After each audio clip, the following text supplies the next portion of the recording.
माता की, भारत माता की, भारत माता की।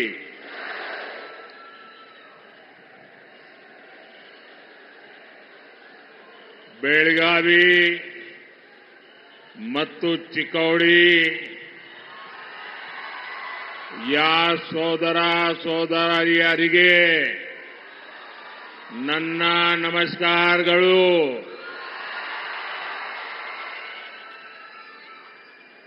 ताई भुवनेश्वरी और मां सौदत्ती येलम्मा को मैं प्रणाम करता हूं। भाइयों और बहनों, सबसे पहले तो मैं कर्नाटका के सभी वोटर्स का अभिनंदन करता हूं। कर्नाटका में मैं जहां जहां गया हूं, मुझे एक ही स्वर सुनाई देता है, फिर एक बार, फिर एक बार, फिर एक बार।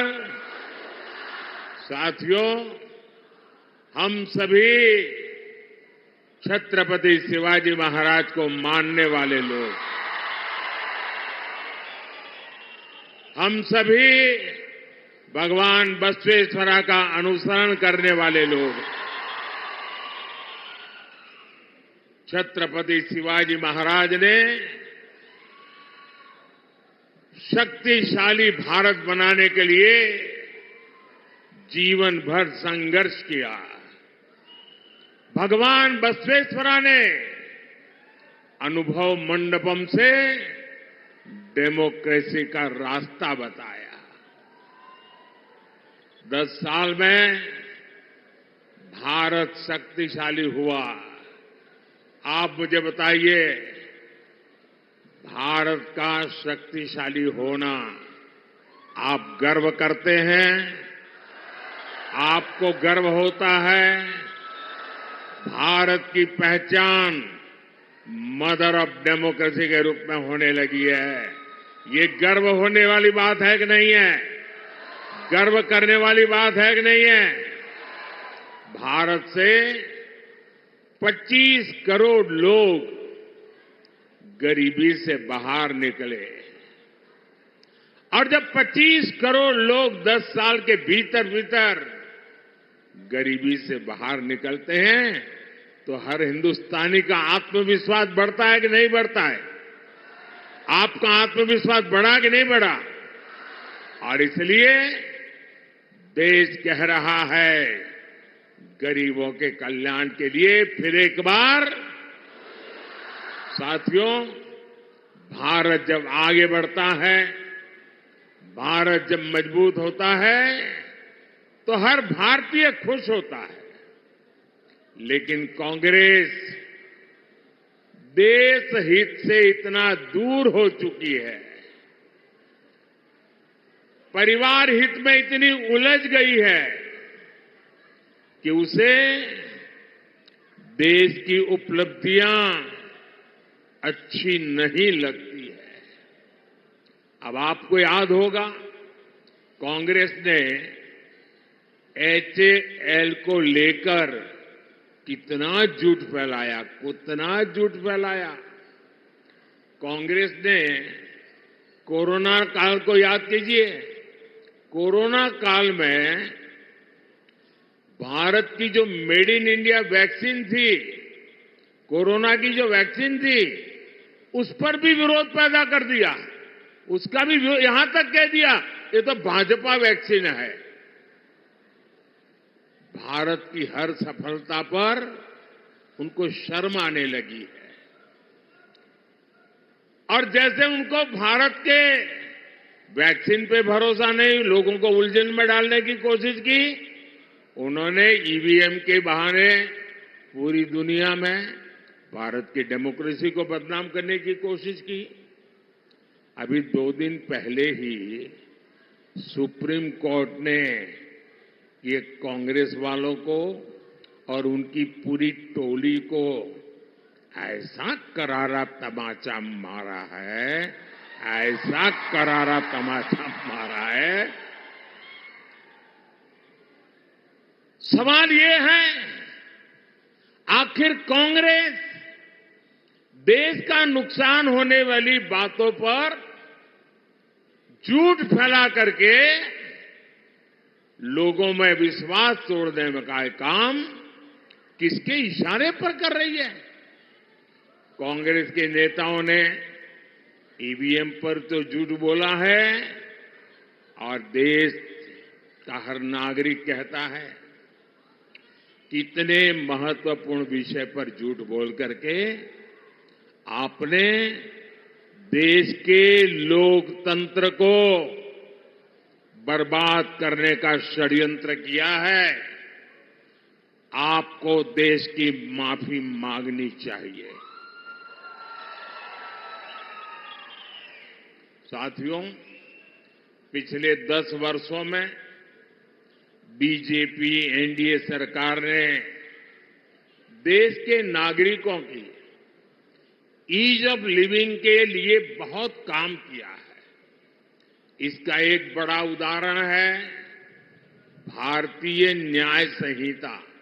ये कांग्रेस वाले मानसिक रूप से अंग्रेजों की गुलामी में ही जी रहे थे, वो इससे बाहर ही नहीं आ पा रहे थे।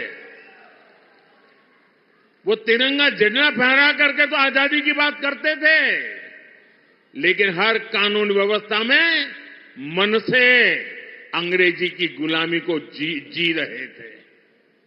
गुलामी के कालखंड से प्रेरित इतना पुराना आजादी के पहले का कानून, क्रिमिनल जस्टिस सिस्टम का हटाना, भारतीय जनता पार्टी की सरकार ने उसको हटा दिया। अब भारत में न्याय संहिता में दंड को नहीं बल्कि नागरिकों को न्याय मिलने को प्राथमिकता दी गई है। इसमें आतंकवाद से जुड़े कानूनों को भी और सख्त किया गया है। दूसरों पर अत्याचार से जुड़े कानूनों को कड़ा बनाया गया है। भारतीय साक्ष्य अधिनियम में इलेक्ट्रॉनिक एविडेंस को लेकर नया प्रावधान किए गए हैं।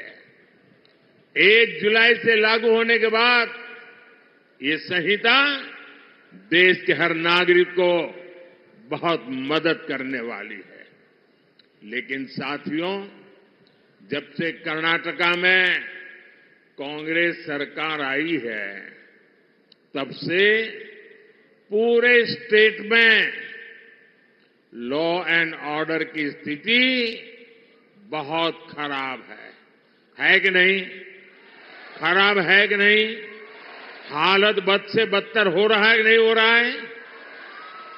यहां बेलगावी में एक आदिवासी बहन के साथ जो कुछ हुआ, चिक्कोड़ी में जैन मुनि महाराज साहब के साथ जो हुआ, वो शर्मसार करने वाला है कि नहीं है? पीड़ा करने वाला है कि नहीं है? कर्नाटक की प्रतिष्ठा को धूल में मिलाने वाला है कि नहीं है? और देखिए उनकी हिम्मत। हुबली में हमारी एक बेटी के साथ जो कॉलेज कैंपस में हुआ, उसने तो पूरे देश में भूचाल ला दिया है। उस बेटी का परिवार एक्शन की मांग करता रहा, लेकिन कांग्रेस की सरकार तुष्टीकरण का दबाव उसी को प्राथमिकता देती है।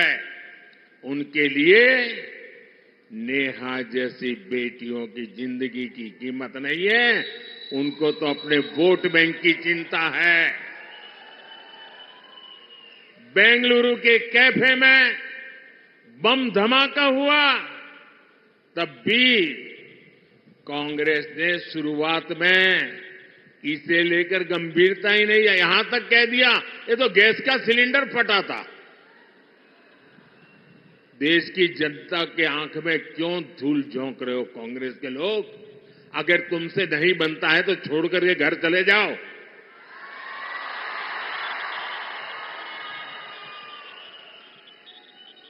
यही वही कांग्रेस के जो है जिसने वोट के लिए पीएफआई, जो आतंकवाद को पनाह देने वाला देश विरोधी संगठन, जिस पर मोदी सरकार ने प्रतिबंध लगा दिया है, ऐसे पीएफआई आतंकी संगठन का चुनाव में मदद करने के लिए, उनकी मदद लेने के लिए, वायनाड में एक सीट जीतने के लिए आप उसको सरेंडर कर रहे हो, उनके कारनामों का बचाव कर रहे हो।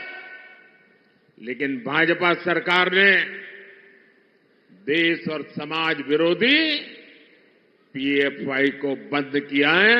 उससे बड़े बड़े खैरखा जेलों में सड़ रहे हैं भाइयों।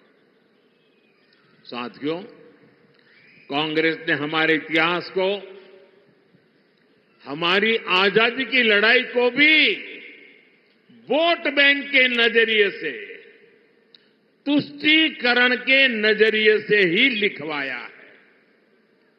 और आज भी ये कांग्रेस के शहजादे उसी पाप को आगे बढ़ा रहे हैं।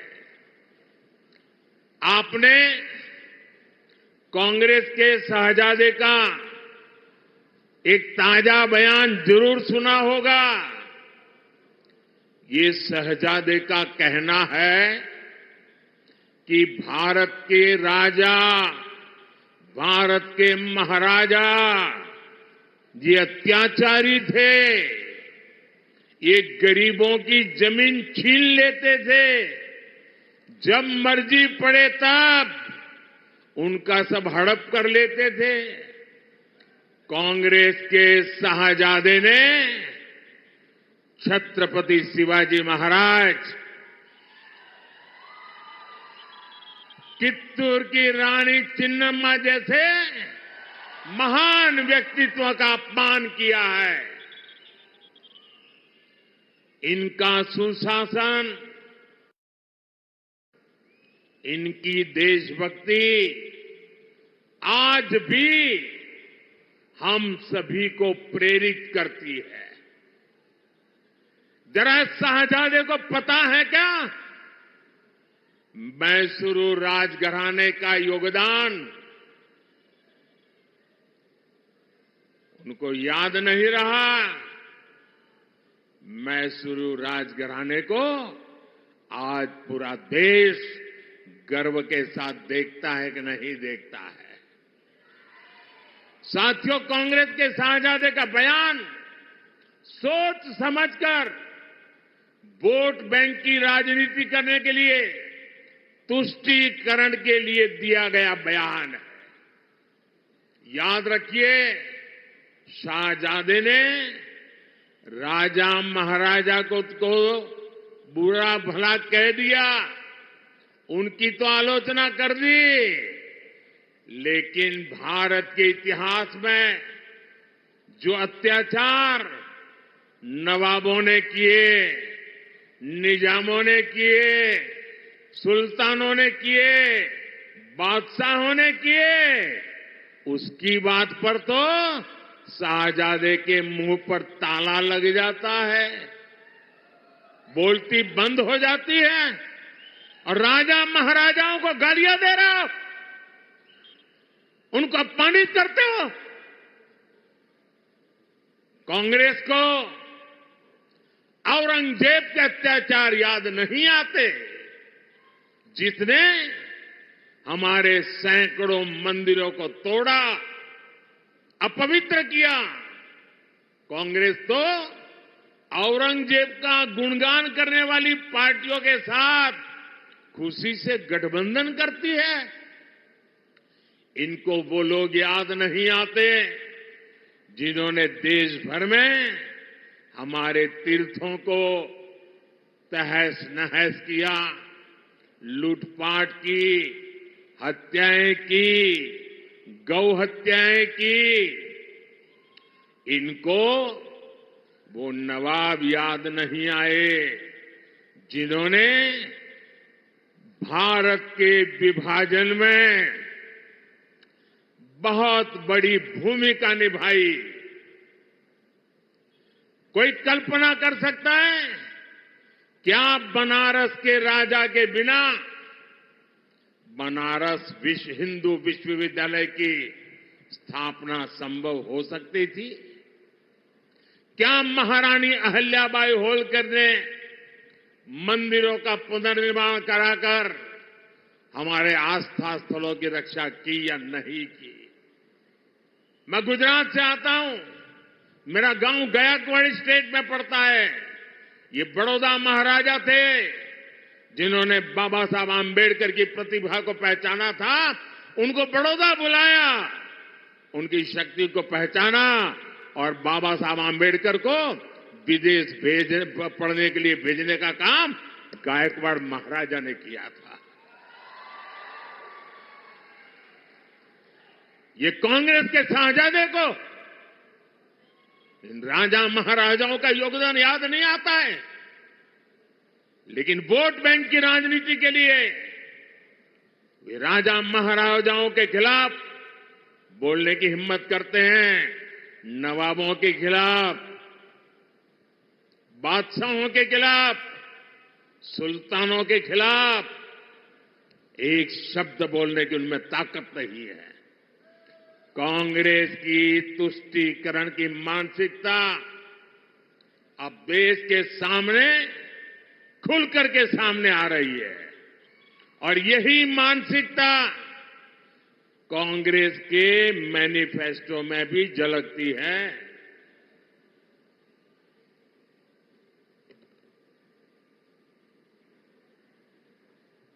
साथियों,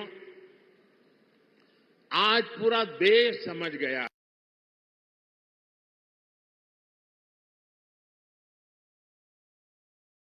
है कि जहां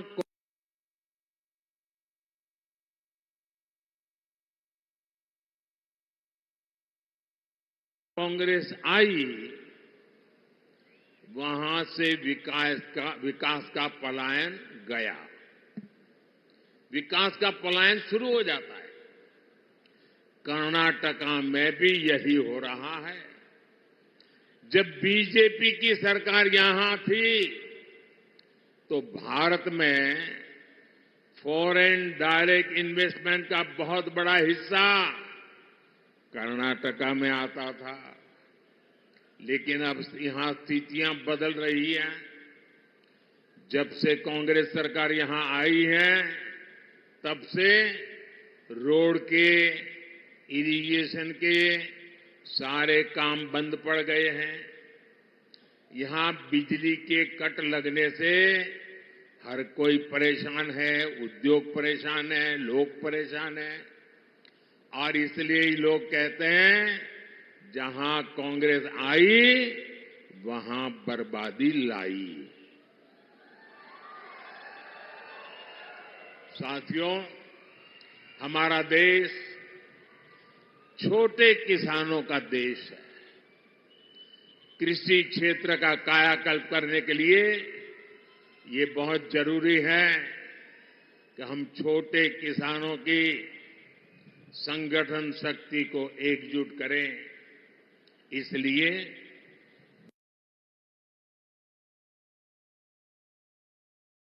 बीजेपी एनडीए सरकार एफपीओज, सेल्फ हेल्प ग्रुप और कोऑपरेटिव तीनों पर बल दे रहा है। बीजेपी सरकार में देश भर में 8,000 नए किसान उत्पादक संघ बने हैं, एफपीओज बने हैं। ये एफपीओज इनपुट कॉस्ट कम करने से लेकर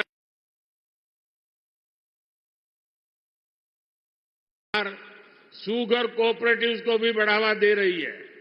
बीजेपी सरकार ने पेट्रोल में इथेनॉल ब्लेंडिंग को बढ़ाकर गन्ना किसानों की बहुत बड़ी मुश्किल आसान की है।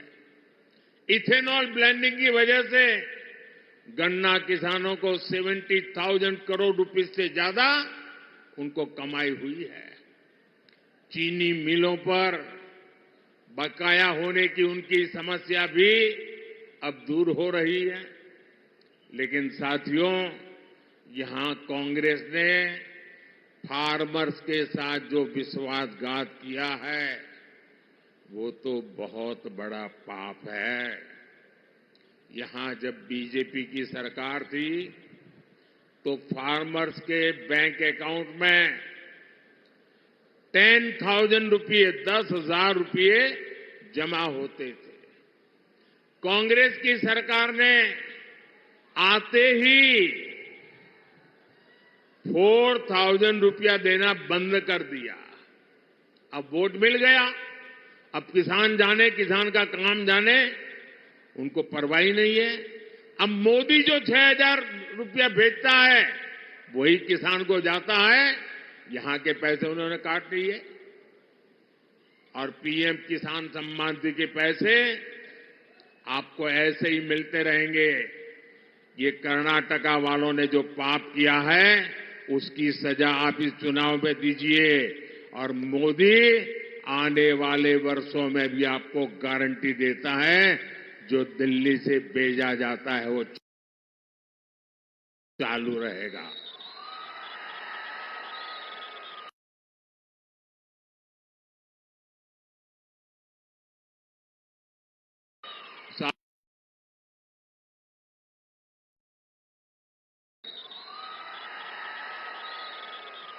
साथियों, आपका ये सेवक गांव, किसान, नौजवान, नारी शक्ति को सशक्त करके आपकी संपत्ति बढ़ाने में जुटा है।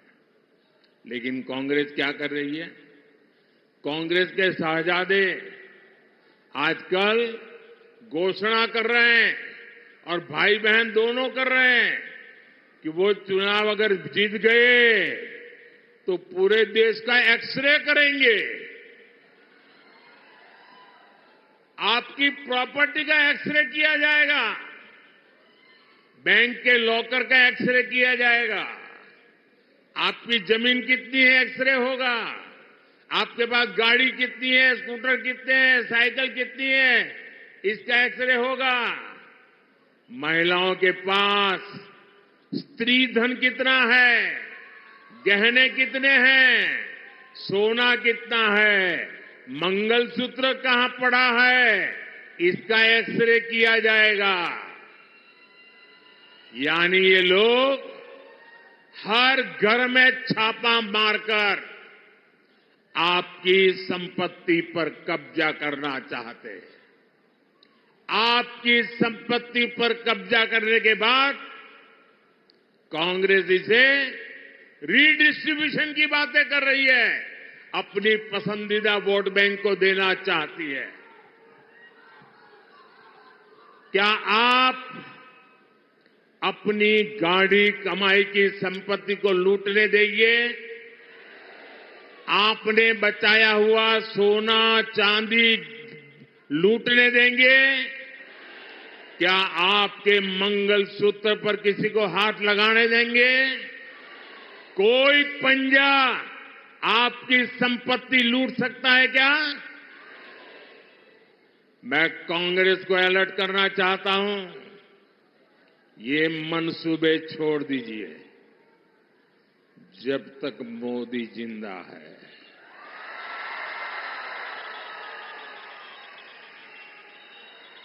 ये आपके मंसूबे में पार नहीं होने दूंगा। ये आपके खेल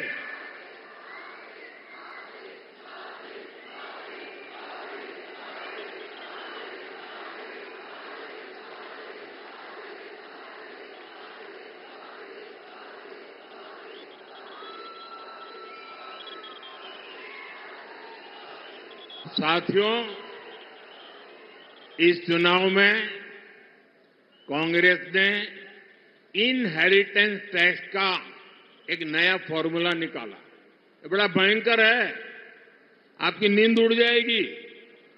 उन्होंने क्या कहा है कि दिल्ली में उनकी सरकार बनेगी तो ऐसा कानून लाएंगे कि आप जो अपने बच्चों के लिए बचाते हैं, आपने मेहनत करके कमाया, खुद ने खर्चा नहीं की, मौज नहीं किया, थोड़ा थोड़ा पैसा जमा किया और मन में रहता है कि मरने के बाद बच्चों को कुछ दे करके जाऊं, छोटा सा घर दे करके जाऊं, कुछ पैसे दे करके जाऊं, ताकि बच्चों को मेरे मरने के बाद किसी के पास जाना न पड़े।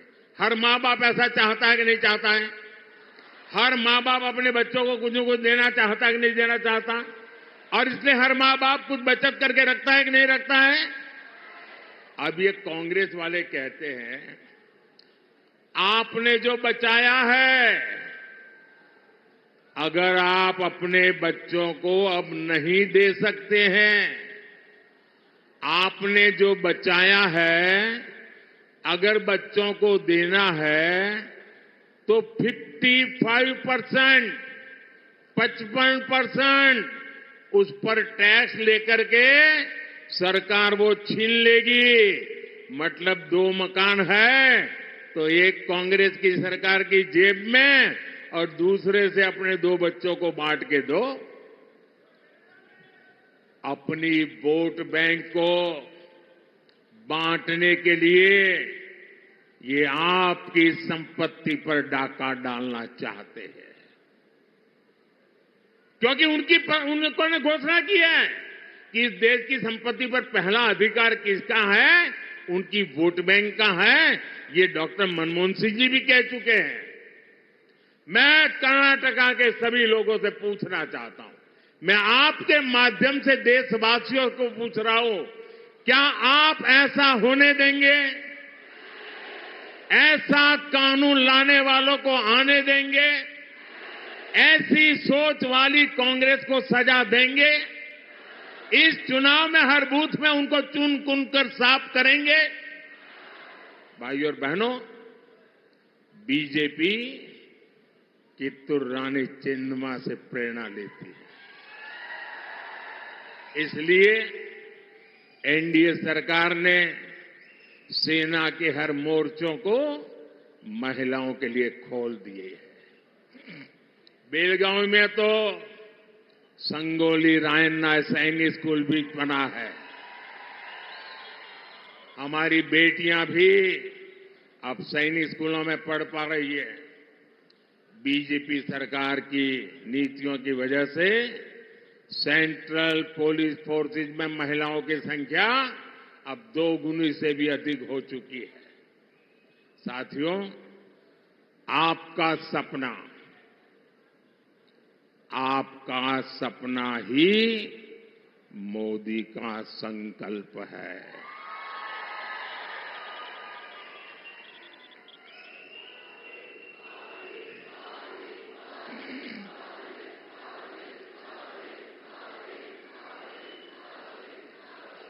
आपका सपना ये मेरा संकल्प है और आपका सपना साकार करने के लिए मेरा पल पल आपके नाम, मेरा पल पल देश के नाम। 24/7 फॉर 2047 ये मोदी का वादा है।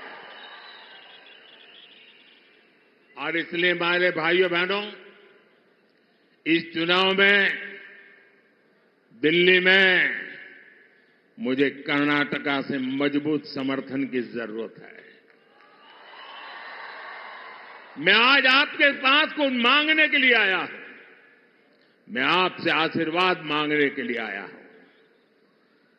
और इसलिए इस चुनाव में बेलगावी से हमारे बहुत पुराने साथी जगदीश शेट्टर जी को और चिकोड़ी से हमारे अन्ना साहेब शंकर जोले जी को ज्यादा से ज्यादा वोट दीजिए और आप जब इनके लिए कमल के निशान पर बटन दबाएंगे ना, जब आप कमल के निशान पर बटन दबाएंगे तो वोट सीधा सीधा मोदी के खाते में जाएगा।